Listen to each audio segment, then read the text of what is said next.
We just do this for 30 minutes. Keep this in, Mike. Yeah. Just us looking at each other. No. It's a good thumbnail. Yeah, that'll be just, the two of us looking back. I should look like this for the whole thing. Hello, everybody. Welcome. It's PAX West. I thought you said West. I'm Alex O'Neill, joined by Scott White. Howdy.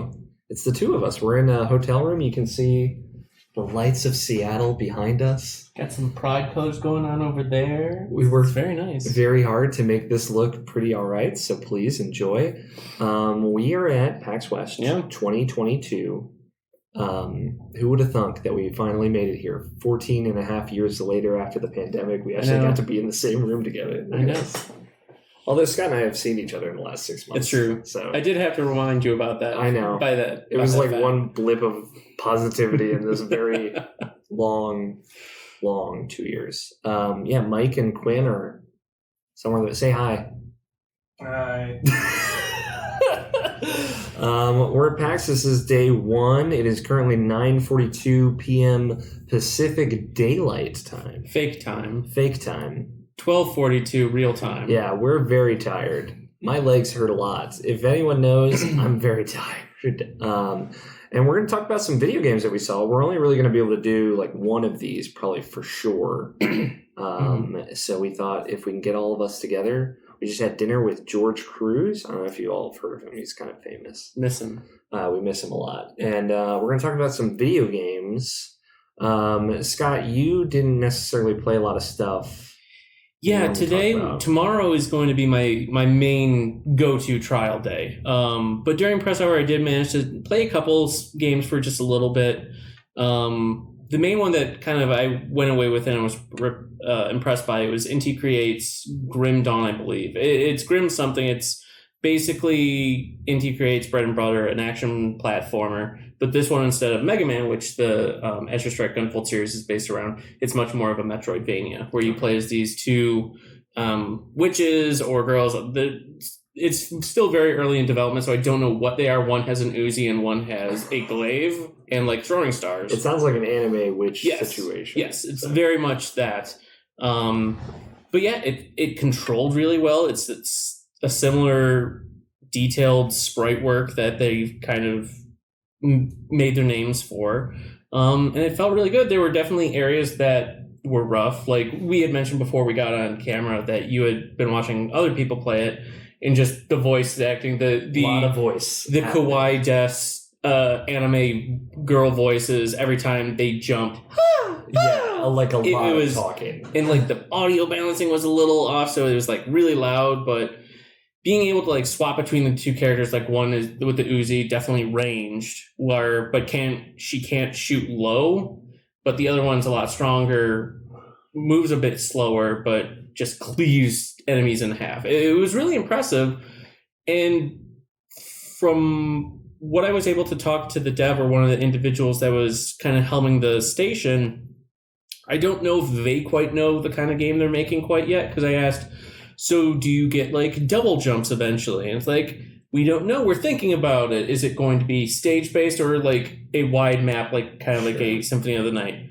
We don't know. It's still early on, so it's a lot of up in the air, but it felt good to play. Was it something where you were playing with somebody else? No, you can do that. You can do either co-op with another friend, or you can just do a solo playthrough where it was very much like, it was handled very much how Castlevania Portrait of Ruin was handled, where you had a button where that would swap between the two characters. Both characters had their own life pool, so if one died, you would just respawn back at the checkpoint and then just have control of the one character, but you could revive the other one. Got it. Yeah, I just saw two people playing it like off screen, like you just sitting there trying not to laugh because these girls are screaming every time that they it's a bit much. It's a lot, but it seems like something in that kind of spectrum of what they do. They do, yeah. knowing that one has an Uzi definitely changes my feelings on it. No one was shooting a gun when I was watching. So oh, okay. It was more of them just jumping, and then the two people playing also laughing at the fact that these girls are screaming every time they jump. Yeah. I don't know. It seems there was a lot of Metroidvanias on the floor. So yeah, it's kind of the hot new thing again, I feel like. Yeah. We go in cycles now, but they get louder and louder, figuratively and literally in some cases, of like when Metroidvanias blow up. I think people are still like, I'm saying if you're out there and you haven't purchased Metroid Dread and you're still buying 30 indie Metroidvanias a year, you have an obligation.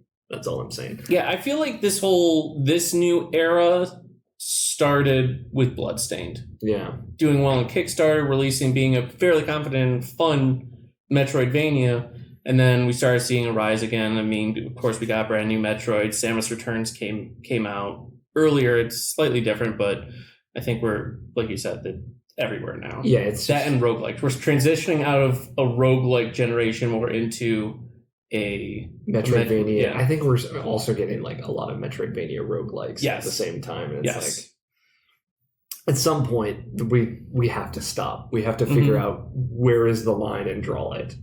Are you in? Are you out? I'm in. It's definitely still early, but I am very confident in NT Creates. I think I was really impressed with the Blaster Master series. I thought those were fantastic. Or Blaster Master Zero, excuse me. I think Azure Strike Gunvolt and Luminous Avenger, those games are incredibly well done. I love the Mega Man Zero games, and they did those back in the day. Yeah. And it honestly surprises me that it's taken this long for them to approach such an iconic genre of 2D action platformers as a Metroidvania. So I'm anxious to see what their take will be. Sure. You also had a panel. I did. The 6 Degrees of Tetsuya Nomura. Did you discover that Tetsuya Nomura is the video game industry's Kevin Bacon? I think the big thing. So if you're not familiar, 6 Degrees of Kevin Bacon, it's the concept that you can take anyone in Hollywood, or perhaps anyone you know, and within 6 steps or 6 degrees, you can link them back to Kevin Bacon.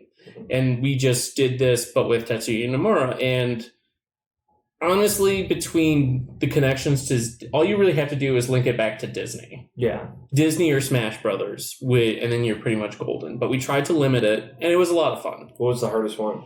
Because the audience was coming up, and there should be audio of this at some point. Yeah, it'll be going up on RPGU hopefully next week. So the Thursday following PAX.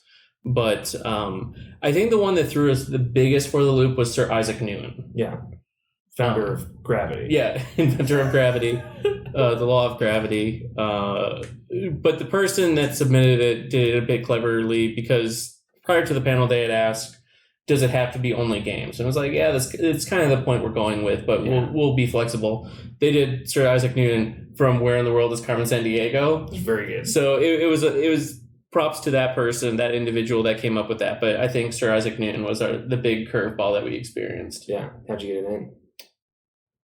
It was the developer Brady Bun or whatever that did the Carmen Sandiego and linked back to something else. I don't remember that whole chain. The rest of the panelists did a lot of that work.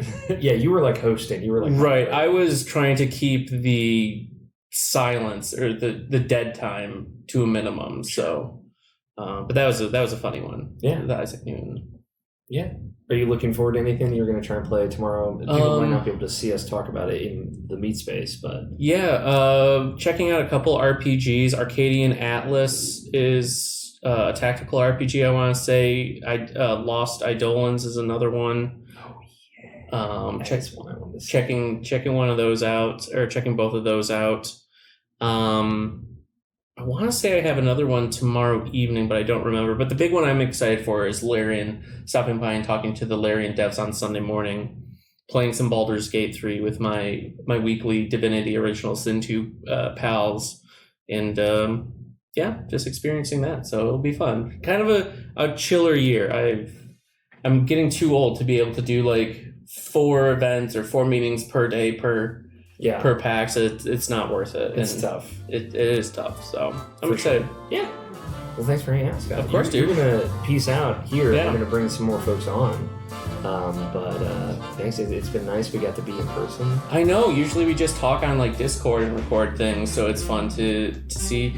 Look into each other's eyes and make the other people in this hotel room very uncomfortable. Yeah, I'll let them. You're mine for now, but ta-ta.